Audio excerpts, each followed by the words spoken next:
I want to start out, before I say who I am, is just that I'm a body reader. So what I'm going to talk to you about today is how to read bodies to help people find their life wounds so they can change them. A lot of what we're already talking about, I feel like I'm following in the footsteps of you guys, and you're amazing. I'm so deeply touched by the gifts in here. And it's not just the intellectual knowledge and the wisdom, it's our personal stories. I mean, I'm just so rocked by them. So anyhow, okay, my name's Karen Wilner, and I'm a psychologist. Hold on. And I've been in the field about 40 years, and you've all touched upon almost everything I know, so I'm not even going to go in that direction, or don't know, really. But my story, and this isn't really a personal story, is when I was little, I used to draw pictures of bodies, nude bodies, clothed bodies, any kind of body. I loved to draw bodies. I also wanted to be a private detective. However, when I was 16, I knew beyond any doubt that I wanted to be a psychologist. Now, I lived in a little town in Pennsylvania, Altoona. I'd never been to a psychologist. I'd never even heard of a psychologist. This is what makes me believe that maybe there are past lives, because I don't know how this could have come to me. So when I get to college, I went off to Carnegie Mellon and went to study psychology. Except my idea of psychology and their idea was not the same. So they were like doing Skinner, and I was doing people.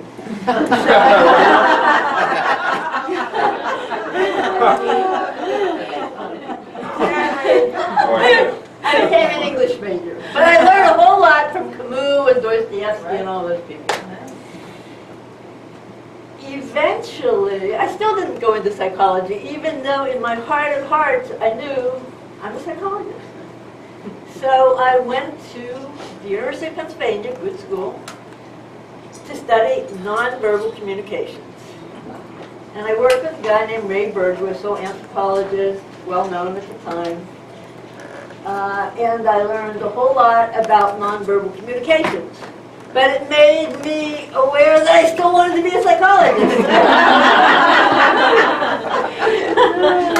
So, in my route to working with people, a friend of mine knew I'm very interested in the body. Obviously, pictures of nude bodies when you're little, studying nonverbal communications, wanting to know about eye blinks and postures and all this stuff. Someone said to me, "You got to go see this guy named John Caracas. He's a psychiatrist. He does body readings, and he's coming to your town." I was living in Philadelphia then. Go see him. So there was a humanistic psychology conference, and I went, and there he was, and he had a room of about 300 people on a little stage, and he invited people up, and they would disrobe. I don't know if they were wearing underwear or bathing suits at the time, but whatever. And then he didn't know these people. They would just volunteer from the audience, and they'd come up and they'd stand on this little platform, and he would tell them their life history, and they would go, yeah, yeah, yeah. I mean, it was like amazing. So afterwards, I went up to him, and I told him how impressed I was, and that, could I study with you? And he said, yeah, send me an autobiography. He was Greek, so I don't know if I can talk Greek, but anyhow, he said, send me an autobiography or something like that. So I did, and then that was the next 20 years of my life were spent with him. He was my mentor, my teacher, until he passed away.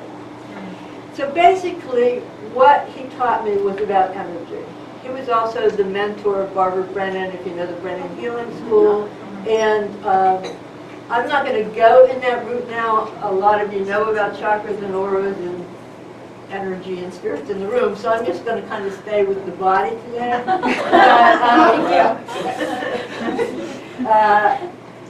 the topic in the book is sexuality and spirituality and the body. And the reason that's the topic is I had just presented that stuff at a conference, and then we must have talked, so it was on my mind, and then I have to present next week in Italy that same stuff.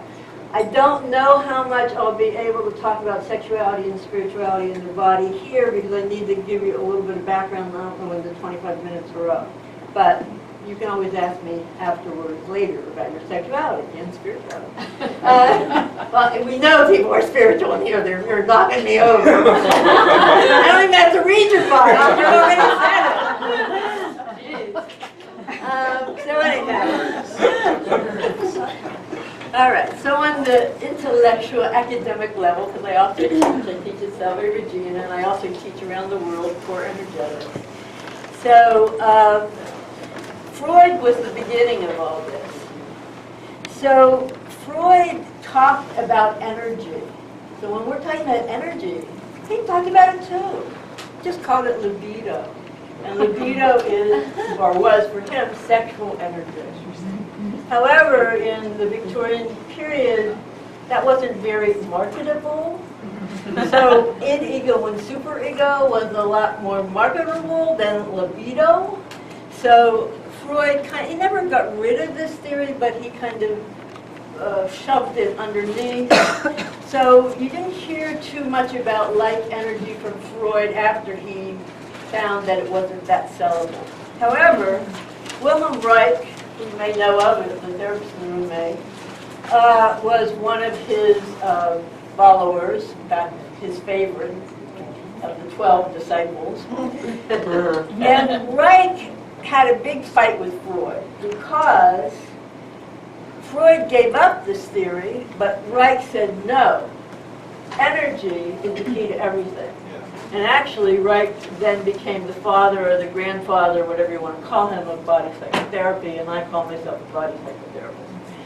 So Reich renamed it and talked about orgone energy, and did a lot of amazing work. In fact, he wrote a book called The Cancer Biopathy, which probably won't even find right now, but just really gave so much information that we now know is true. So, amazing stuff. Caracas, my mentor, studied with Reich, as did Alexander Lowen. Alexander Lowen and John Caracas created bioenergetics. Anyone here of bioenergetics in this room? No, not big body. Oh, okay, yay. And then they split over spirituality because John was a very spiritual man and Reich was not at that time. And anyhow, so we're going to talk about energy today. Energy and the life force are very similar for me. And so energy, we talk about libido, orgone, life force, chi, prana. Guess what? It's all the same thing. Yeah, so when Alicia's talking, she's still talking about energy. It's all the same energy. There's only one energy. We're all versions of it. So there might be an angel here which is very wispy, while we are much more, we're made of energy too. Everything's energy. This table, me, spirit. So that's what we're talking about, is energy. It's an amazing force. You've got to know a lot about it. It can be scary. There's good energies, bad energies. We're not going to go into that right now. That will be a 2-3 day workshop, right? Okay.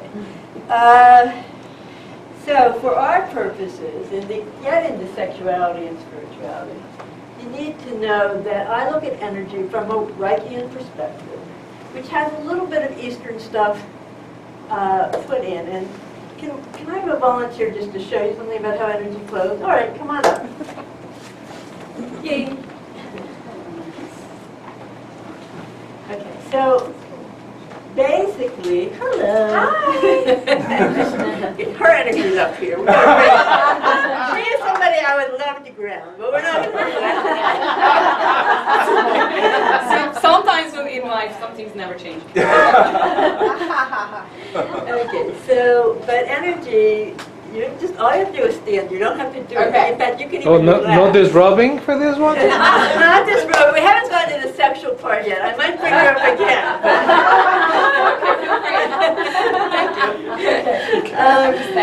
Okay, so energy, if it flows right in a person, and she does have very good energy, which is really quite beautiful. A little ungrounded, but very beautiful. Okay, thank you. So you're great to come up here. So the energy would come up, it would cross over here at the solar plexus, and then it comes up again this other side of her body, and look at her, you're so cute. And then crosses again at the soft palate, and comes down the other side. So energy actually makes a figure eight through the body, and there's millions, maybe billions of streams of energy flowing through us if we're healthy. And if we're not healthy, and none of us are, so we're all in various stages of blockage, it gets stuck in places. And that's how I read the body. I actually read by looking at where it's stuck and where it's split off. So in a sense, can I use you a little Please bit? use it as a read me. No! Go ahead. But even right now, so we're not really seeing your true energy, right? Well, I guess not.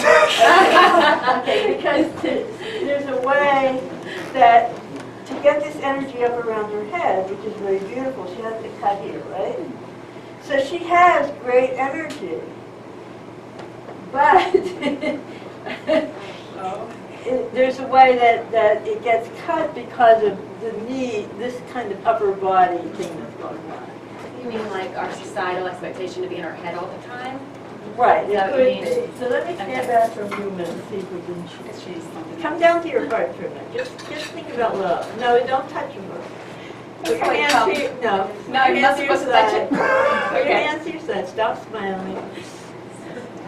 You don't have to frown. I always smile. I know. Okay. So again, it's just coming down to the heart. So she needs to bring her energy lower in the body. We'll talk about that in a little bit. But thank you for coming. You're welcome. Okay. So That's now it? you can sit.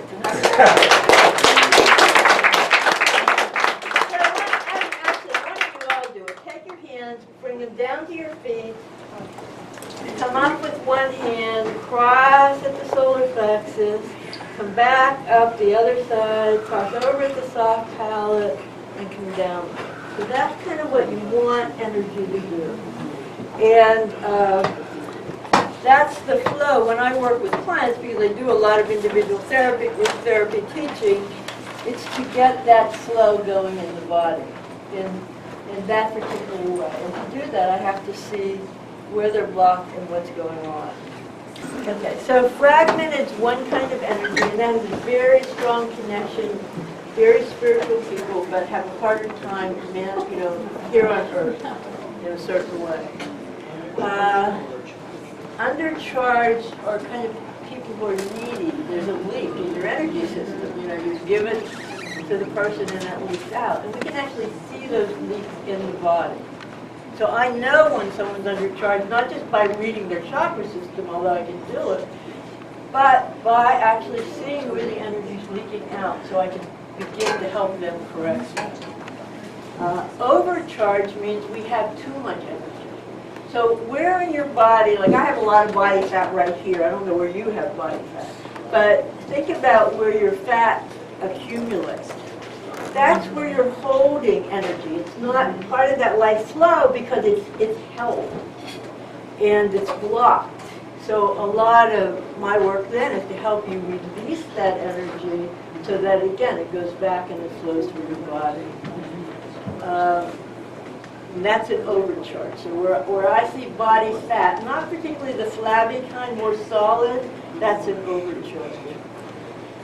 Upper displacement, the politicians, I won't say which ones, I think pretty much all of them, really.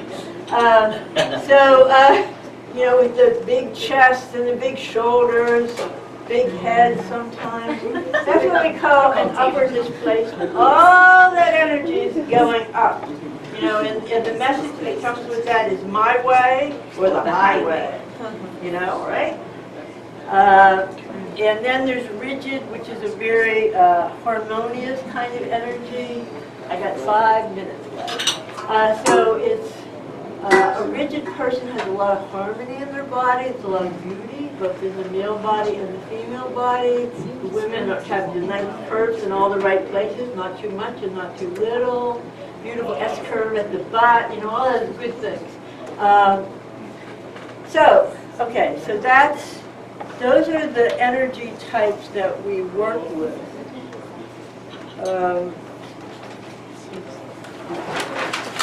Okay, I said something about spirituality, and we can see it in the fragmented energy, we can see it in the auras around the head. I do believe you can teach everyone to see auras. If you don't, you can buy some blue cobalt aura glasses and start practicing with them. I think energy, I know I was taught and I can teach other people, and it's not really that hard. And it's nice to know when energy is flowing around a person. So all those paintings in the museums, they were real. Those people had auras. Sexuality. So when kids are little, I'm going to go back to Freud. Between 4 to 7, he called that the Oedipal period. And I think he was right in certain ways. I'm not going to go into the story about Oedipus, but children have relationships with their parents. And if a parent is attracted to the little girl or the little boy during that period, there's going to be kind of a sexual energy or some kind of energy between the parent and the child. And often the child's attracted to the parent too. So, the mom says, "Oh, you're so sweet," or Daddy says, "Come sit in Daddy's lap," and it's innocent and it's beautiful.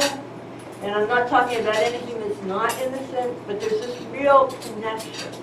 Not every child gets it. And some of the people in here were abused way too early to get to that stage where you could enjoy that kind of relationship. But what happens in that relationship is, by the time the child's a little older, there's a rejection. Mom says, "I don't have time for you to sit in my lap."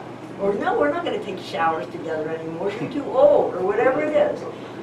Again, it's not a horrible rejection. Mom's not saying, "I hate you." She's just saying, "No shower with me." But the kid hears it like, "This is horrendous. This is horrible. This is a rejection." And at that point, what that person does, and this is actually one of the healthier people, they split the heart from the pelvis. So the waist gets tight, things tighten up in here. So I have this beautiful heart, and I have this this pelvis. I love to have sex, but I'm not going to put them together with one person. So this is the kind of person that maybe some of you see or even know who has affairs, or even if they're not in an affair, they're in a relationship. 1 month they're in love with their spouse and they're giving them their heart but no sex. I'm not going to have sex with you, I love you. And the other month they're like, "Come on, let's but there's no heart. So that's kind of one of the issues that happens with that person. So is that you have this harmonious body, but it's a body that you've cut in half. So let's talk about some other things sexually, and then I'll sit down. Bring it. Can you talk during lunch? Okay.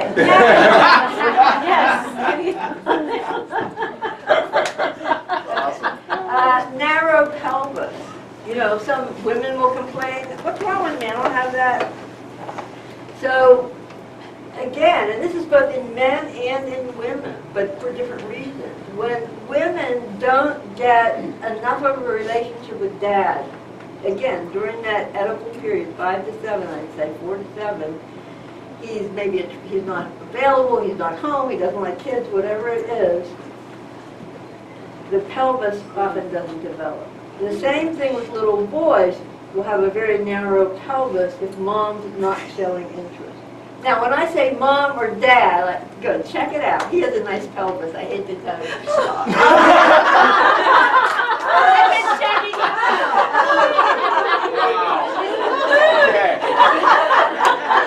Strictly academic.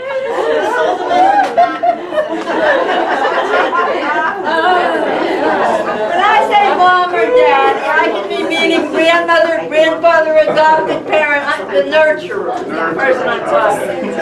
Okay? So if you get that kind of interest, you're going to get appropriate development. Now, why? So what happens? And this is the same thing for breasts and everything else. And if we had a couple days, I would go into detail. But I am writing a book. It's almost written, so. So what I didn't even realize this, and somewhere I was reading it, is that when you're 1 or 2, whether you're a girl or a boy, you have hormones flooding your brain. So estrogen often floods the brains of little girls, testosterone the brains of little boys. So if you get contact, because we have windows in our brain, neuropsych, where we can develop, right? So if I get that, if I'm 2 and I get that contact from my dad, during that period, by the time I get to puberty, my secondary sexual characteristics are going to develop in a certain way. However, if I don't get that contact, then they're going to develop in another way. And that's the information, the kind of information I use to read the body. And hopefully you'll write to me, because I love you all when this book's finished, a free book on me. So question and answers. Great.